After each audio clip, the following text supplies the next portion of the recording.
지금 이게 채권 때문에 굉장히 신뢰도가 많이 떨어지고 해서 문제가 되는 건데 이 채권과 주식 시장이 진짜 실제로 어느 정도 상관관계가 있고 어느 정도 영향이 있는 건지 요 기본 원리만 조금 간단하게만 설명해 주실 수 있습니까? 모르시는 분들 일단 위해서. 채권이라고 하면 기본부터 이제 그러니까 증권이라고 하면 사람들이 주식만 생각하죠. 네. 근데 증권회사에서 주식만 하는 게 아니라 채권도 팔고 뭐 펀드도 팔고 다 팔죠. 네. 이게 무슨 말이냐면 증권이라는 말 안에는 주식이랑 채권이 같이 포함되어 있는 겁니다. 근데 사람들이 채권하면 되게 어렵게 생각하시는데 네. 채권의 개념을 먼저 좀 아실 필요가 있어요. 네. 우리 은행 가면 예금 들시죠. 적금. 그렇죠. 그죠? 한 달에 50만 원씩 넣고 뭐 10만 원씩 넣고 이렇게 하죠. 이제 대출 받으면 적금 넣으면 금리 깎아줘요. 뭐 이렇게 해가지고 또 가입하시고. 맞아요. 접니다. 예. 근데 이제 그 적금이라는 게 은행에다 돈을 빌려주는 거죠. 우리 개념으로 보면. 그렇죠. 우리는 맡긴다고 생각하는데. 맞아요. 저도 그렇게 생각했는데. 정확히는 우리는 은행에다 돈을 빌려주고 그들은 그 돈을 가지고 또 다른 사업을 하고 우리는 그거에 대한 이자를 받는 거죠. 그렇죠. 돈을 맡아주면 사실은 돈을 줘야지 우리가. 잘 보관하고 있는 거면 보관료를 내야죠. 그러네요. 마이너스 금리는 보관료를 내는 개념입니다. 그러면 우리가 플러스 금리를 받는다는 거는 우리는 은행에다 예금을 가입했지만 사실은 우리는 예금이라는 채권을 갖고 있는 거죠. 그리고 내가 가서 언제든지 그럼 줘야 되죠. 그렇죠. 네. 근데 이거랑 똑같은 개념인데 그럼 채권이 그러면 그 안에 보면 뭐 국채도 있고 공채도 있고 뭐 그다음에 뭐 회사채도 있고 또 기업 어음이라는 것도 있고 CP라는 것도 있는데 결국엔 개념은 다 똑같습니다.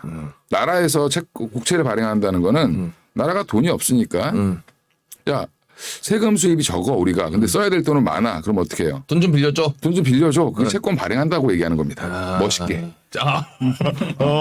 새끼들이 그냥 돈 꾸는 건데. 그러니까 예를 들어서 제가 친구한테 전화해서 야 병철아 나 너한테 채권 좀 발행하자 이렇게 멋있게 이야기하는 그런 개념인 그렇죠, 거죠. 그렇죠. 사실 나 돈 100만 좀 해줘라 이런 건데. 그러니까 이제 우리는 그럼 이제 국가는 채무자가 되고 우리는 채권자가 되는 거죠. 국채를 만약 산 사람이면. 그 이제 우리도 보면 이제 그런 채권 그래서 이제 채권자라는 게 무서운 거죠 사실. 빚독촉을 하는 사람. 그렇죠. 예. 근데 이제 채권 시장이 그렇게 움직이는데 그러면 어떻게 그럼 금리는 또 뭐냐? 내가 돈을 껐으면 그만큼의 그 이자를 줘야 되는 거잖아요. 그렇죠. 빌려준 만큼. 예. 근데 이제 그 채권에 그래서 10년 만기면 내가 10년 동안 빌려 쓸게. 네 10년 뒤에 이거 갖고 오면 내가 이 이자 줄 거야. 매년 얼마씩 줄게 몇 프로씩 뭐 2% 1% 정하죠. 이제 이거 쿠폰 금리라고 합니다. 맞아요. 근데 이 채권을 만약에 10년짜리 채권을 내가 10년을 꿔줬어요. 얘한테 돈을. 그 채권을 받았어. 네. 10년 꺼주고 그럼 이제 그러면 받았어. 꿔준 사람 입장에서 그걸 투자했다고 하죠. 멋있게. 채권 투자. 채권 투자. 채권을 투자했어. 근데 문제는 이거를 보니까 내 10년을 갖고 있기 좀 부담스러워. 나도 써야 될 수도 있을 것 같고. 이거 팔아야 될 것 같아. 근데 나라는 10년 뒤에 준다 그랬어. 뭐 어떻게? 어떡할 거야? 이 채권 남한테 넘겨버려. 그렇지. 네. 지들끼리 거래를 하는 거야. 이제 또 이제 필요한 애들끼리. 야, 이거 제가 10년 뒤에 준다는데 내가 얼마 받게 이렇게. 근데 이제 채권에는 액면가라는 게 있습니다. 액면 기준가 뭐 10,000원 이렇게 정해져 있으면 네. 이 10,000원짜리를 가지고 내가 계속 사가지고 들고 있으면 나중에 근데 이제 이거를 몇 프로 준다라고 하는데 이게 사실은 그러면 이게 할인을 해서 좀 팔거든요. 처음에 이제 이 가격이 다 움직입니다. 채권 가격이 맞아요. 기준가가 딱 표면 가격은 정해져 있는데 그거는 마지막 만기에 가서 딱 줄 때 주는 가격이에요. 근데 그 사이에는 얘가 막 왔다 갔다 해. 9,000원도 됐다가 8,000원도 됐다가 막 왔다 갔다 해. 근데 지금 채권 금리가 올라간다. 이게 무슨 말이냐면 표면 금리는 이미 정해져 있어요. 이미 쿠폰 금리는. 네. 수익률이 움직이는 겁니다. 수익률이. 그러니까 만약에 이거를 내가 지금 사가지고 만기에 가져가면 4점 몇 프로의 수익률이 나온다. 하는 게 지금 수익률과 이자를 헷갈리시는 거예요. 쿠폰을. 그래서 지금 채권 금리가 좋으니까 막 채권 수익률이 올라가는 건데 지금 왜? 뭐가 떨어지니까? 채권 가격이 떨어지니까. 그렇죠. 할인. 채권 가격이 떨어지니까 자꾸 10,000원짜리가 자꾸 7,000원, 6,000원 막 떨어지는 거야. 그럼 지금 사면 얘가 나중에 10,000원을 받을 수 있으면 수익률이 어마어마하게 올라가는 거지. 그렇죠. 그 수익률 개념의 금리를 사람들이 뭐라고 생각하는 거냐면 그거를 지금 그게 이제 시장 금리입니다. 되게 갑자기 어려워졌죠. 네. 박수산 씨 표정이 좀 아니야. 따라가고 있어요. 지금 중국투자 상관서 따지 않았어요? 따라가고 있어요. 그러니까 이제 뭐 그 안에 보면 채권이 뭐 어려워진 이유가 뭐 듀레이션도 있고 이제 할인 개념을 쓰니까 그렇게 어려워지는 건데 사실은 간단하게 얘기하면 지금 그러니까 채권 금리와 가격은 반대로 움직인다라고 이제 보통 이런 거 공부하시는 분들 반대로 외우죠. 맞아요. 외우는데 이게 무슨 말인지 모르고 외우는 겁니다. 지금 그러니까 그렇게. 그러니까 그거는 쿠폰 금리랑 별개라고 생각하시면 돼요. 그러니까 채권에 이렇게 써 있어. 여기 야 나 이거 갖고 오면 너 몇 프로 이렇게 써 있어. 그거 이렇게 주는 거예요. 마지막 만기에. 근데 만기까지 들고 가는 전략이 있고 중간에 가격을 이용해서 주식처럼 거래를 합니다. 얘네들이. 거래해서 거기서 이익을 보는 경우가 있는 거고. 근데 이제 이걸 가지고 또 뭐래? 남의 돈을 빌려서 또 채권을 더 사. 오히려. 그게 영국에 이번에 터진 문제가 그건데 모든 연기금들이 채권에 투자를 많이 하는데 그거를 이제 그러면 원래 한 1% 수익이 나는 건데 2배를 더 빌려. 돈을 빌려가지고. 그러면 3% 수익이 나겠죠. 레버리지를 쓰는 거지. 그러니까 신용. 그 채권을 담보로 돈을 또 빌려가지고 또 하는 거 신용. 그러니까 한마디로 그 얘기하면. 채권을 담보로. 그러니까 물론 금융공학적으로 좀 복잡하지만 그렇죠. 왜 걔네들이 복잡하게 만들어야 먹고 살아요. 왜냐하면 남들이 쉽게 접근하면 안 되잖아. 법조문이 어려운 이유가 그거야. 그렇죠. 아무나 보지 말라고. 근데 이제 그런 것처럼 채권이 원래 그렇게 움직입니다. 이제 지금 그런데 그럼 왜 주식시장이랑 연관관계가 뭐냐? 모든 위기는 채권에서 터졌다. 모든 위기는 주식이 폭락하면서 위기가 온 적은 한 번도 없습니다. 주식만 떨어졌을 때는요. 주식만 떨어지지도 않아 사실은. 항상 모든 위기와 시장의 흔들림은 채권 시장에서 오는 겁니다. 왜? 채권 시장이 주식 시장의 거의 100배, 1000배? 규모가 엄청 큽니다.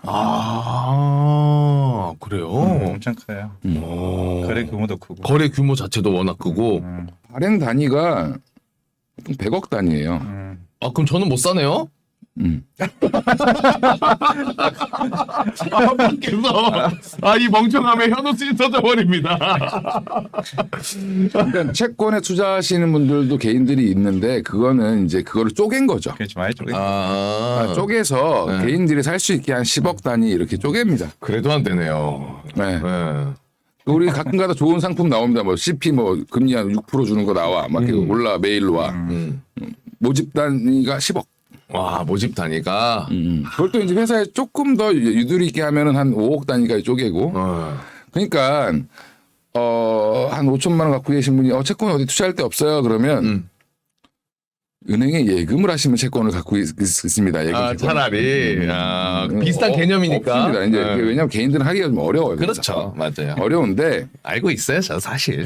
일부러. 그래서 채권이 항상 채권 시장을 잘 보셔야지 매크로 이슈를 보기가 좋다. 왜냐하면 2008년 금융위기도 채권 때문에 터진 거죠. 네. 모기지. 그렇죠. 리만 브로더스. 그 사태가 터진 이유가 결국에는 뭐냐면 아주 안 좋은 질 낮은 채권이 여기저기 섞여 있어가지고 문제가 터진 게 서브프라임. 그때 연준에서 그랬어. 괜찮다 우리 그런 거 그 정도. 4,400억 달러? 야 우리 언제든지 막을 수 있어. 근데 그게 어디가 있는지 몰라갖고 못 막았잖아. 근데 지금 우리나라 이번에 2,050억 때문에 난리가 났죠. 2,050억 그러면 엄청난 돈이지 개인들한테. 그렇죠. 채권 시장에서는 소규모? 그냥 한 200원 이런 느낌이에요. 2,000원 정도의 느낌이겠다. 2,000원 정도? 2,000원 정도의 느낌이겠다. 그런데 금액보다 중요한 게 이제 그런 이제 쭉 차츰 얘기를 할 텐데. 차츰. 지금 그러면 글로벌 채권 시장에서 지금 영국에서 또 난리가 났었죠. 네. 아까 살짝 얘기를 해드렸지만 채권 시장이 왜 점점 커졌냐. 80년대 이후에 모든 국가들이 성장을 했죠. 그러면 그때 뭘 많이 했냐면 연기금들이 굉장히 커졌어요. 지금 우리 국민연금 내고 있잖아. 네. 저 초창기 때 안 낸다고 막 개기다가. 근데 안 내시는 분들 그때 꽤 많지 않았어요? 어차피 이거 뭐. 옛날에 학원 강의할 때는 안 냈거든 내가. 나는 내 노후는 내가 알아서 하겠다. 그거 굳이 받지 않겠다. 근데 국민연금에서 계속 연락이 왔죠. 왜 안 내냐고. 예. 근데 증권회사 입사하니까 자동으로 얘가 가져가대. 아 그럼 한 번에 그 전권도 다 가져갑니까? 아니요, 안 가져갔어요. 아, 그건 안 가져가요? 그게 좀 후회하고 있어요. 예. 그때 좀 더 낼 걸. 남들보다 몇 년을 더 못 냈네. 근데 이런 연금들이 운용을 하는데 주식을 많이 살 수는 없잖아. 왜? 올라갈 때는 주식에 투자 안 했냐고 뭐 사람들이 뭐라고 하지만 주식시장이라는 건 오를 때도 있고 떨어질 때도 있고 그렇죠. 변동성이 심하죠. 근데 채권은 가격이 흔들릴 수는 있지만 내가 만기까지 들고 가면 그 이자는 확정이잖아. 그렇죠. 여차하면 가격이 좋을 때 팔고 안 좋으면 만기까지 들고 가면 갖고 가면 돼. 되니까. 그러면 안전빵이잖아. 아, 그렇죠. 그러니까 애들이 많이 투자했을 거 아니에요, 채권에. 쉽게 봐서 손해 볼 일은 없으니까. 채권이 재밌는 게 주식시장의 참여자들은 몇 백만, 몇 천만, 뭐 몇 억이지만 채권 시장 참여자들은 전 세계에 따져봐야 얼마 안 돼요. 왜 규모가 워낙 크다 보니까. 우리나라의 채권 플레이어가 몇 명이냐? 만약에 뭐 한국전력에서 채권 5천억을 발행한다 그러면 여기 입찰에 참여하는 애들이 100군데가 안 돼. 보험, 보험사, 은행, 뭐 그다음에 이제 뭐 국민연금, 그 외에 또 뭐야 그 각종 이제 좀 큰 기금들 이런 애들이 사는 거예요. 증권사도 사겠지. 사서 이제 또 소매로 넘기기도 하고. 그러니까 이제 이 시장이기 때문에 조금만 문제가 생기면 플레이어들이 같이 동시에 움츠러들고 동시에 막 사고 그래요. 왜? 저 새끼가 안 사는데 내가 살 수 없잖아. 약간 의심스러워. 제가 안 산데 위험하다고 생각해. 얘가. 박수산 씨가 플레이어예요. 만약에 매니저야. 아야 저 채권 위험해. 나 안 사. 그래? 난 살라 그랬는데 왜? 뭐 위험해? 좀 그런 것 같아. 아 그래? 다 안 사. 그러니까 그 항상 노는 애들끼리만 아유, 보다 보니까 그렇지. 제가 한 사람 왜 그러지? 엄청난 카르텔이죠. 어. 채권 시장의 참여자들은 네. 거기 매니저들은 거의 뭐 그 한 10년 동안 꿀을 빨았어. 왜? 채권이 금리가 계속 내려갔잖아. 금리가 내려가면 아까 제가 뭐라 했죠? 시장 금리가 내려가면 시장 금리 내려가면은 가격이 올라가지. 채권 비싸져요. 가격이. 네. 채권을 사면 계속 수익이 나는 거야. 지금 이제 채권 매니저들이 죽을 맛이지. 왜? 사면 계속 빠져. 왜? 금리가 계속 올라가니까. 맞아. 근데 이 원리는 간단합니다. 돈이 많이 풀리면 채권의 가격이 어떻게 금리가 시장 금리가 많이 풀리면 시장 금리가 뭐든 물건이 많아지면 올라가죠. 가격이 싸져 비싸져요. 많아지면 싸져요. 싸지잖아. 네. 돈이 많아지면 돈값이 싸지는 거야. 맞아요. 그러니까 금리가 싼 거지. 그러니까 옛날에 막 신용대출 하는데 막 2%에 빌리고 말해도 3%에 빌리고 그러잖아 사람들이. 맞아요. 지금은 돈을 어떻게 해 지금 다시 빨아들 하고 있잖아. 네. 돈을 줄여. 그럼 돈이 부족해지는 거잖아. 공급이 줄어드는 거잖아. 그렇죠. 그럼 돈의 가격이 올라가요. 올라가지. 그 시장금리 올라가는 거야. 기준금리를 올려서도 있지만 기준금리를 올린다는 의미는 돈을 빨아들이려고 올리는 거고. 그렇죠. 그러면 시장금리를 이렇게 치고 올려주는 거거든. 아, 나 돈 이제 걷어들인다. 그럼 계속 올라가는 거지. 돈 가치가 높아지고 있는 겁니다. 금리라는 건 결국엔 돈의 가치거든. 그렇죠. 근데 이제 그러면 지금 이렇게 가다가 결국에 영국에서 터진 이유가 정책을 잘못 냈는데 총리가 새로 나와가지고 보리스 총리 있잖아. 머리 이렇게 부시하네. 네. 걔가 이제 그만두고 그 여자 총리가 왔죠. 근데 그 양반이 44일 만에 물러났어. 맞아요. 왜 물러났냐면 갑자기 감세하려다가 다시 증세를 하려다가 감세한다 그러고 네. 감세는 곧 뭐야? 돈이 더 풀리는 거지. 그렇죠. 지금 이 시기에. 이게 거꾸로 가는 거지. 돈을 자꾸 푸는 정책을 썼단 말이야. 얘가. 맞아요. 그러니까 시장에서 이 미친년 아니야? 그렇지. 이렇게 딱 나온 거야. 저 뭐야 저 뭐해 너 뭐해 막 이런 느낌이죠. 그러니까 이제 유럽 사실은 이 영란은행이라는 데가 사실은 영국 중앙은행이 굉장히 예전에는 미국의 중앙은행보다 더 파워가 있었던 데란 말이야. 근데 여기서 이거 어떡하지? 이거? 채권 금리가 갑자기 막 튀어. 수익률이 튀어. 무슨 말이야? 가격이 폭락하고 있는 거지. 그렇죠. 근데 거기에 엄청난 연기금들이 투자를 했단 말이야. 얘네들이 영국에 있는 연금 자산도 투자가 돼 있을 거 아니야. 근데 이거를 레버리지로 세 배짜리 이렇게 한 거야, 얘네들이. 그걸 뭐 L 뭐 어쩌고저쩌고 막 이렇게 막 어렵게 얘기하잖아. 근데 결국에는 한마디로 채권이 수익이 안 나니까 조금 더 내려고 얘네들이 이렇게 뻥튀기 해놨단 말이야. 돈 요만큼 있는데 이만큼 투자하는 거야. 그럼 이게 가격이 빠지면 어떻게 돼? 이게 항상 레버리지라는 게 문제가 뭐냐면 만기까지 들고 가는 게 아니라 기간이 정해져 있거든. 근데 그 안에 만약에 문제가 생기면 어떻게 돼? 이거를 청산을 시켜야 돼. 반대매매. 반대매매 똑같이. 근데 난리가 난 거지.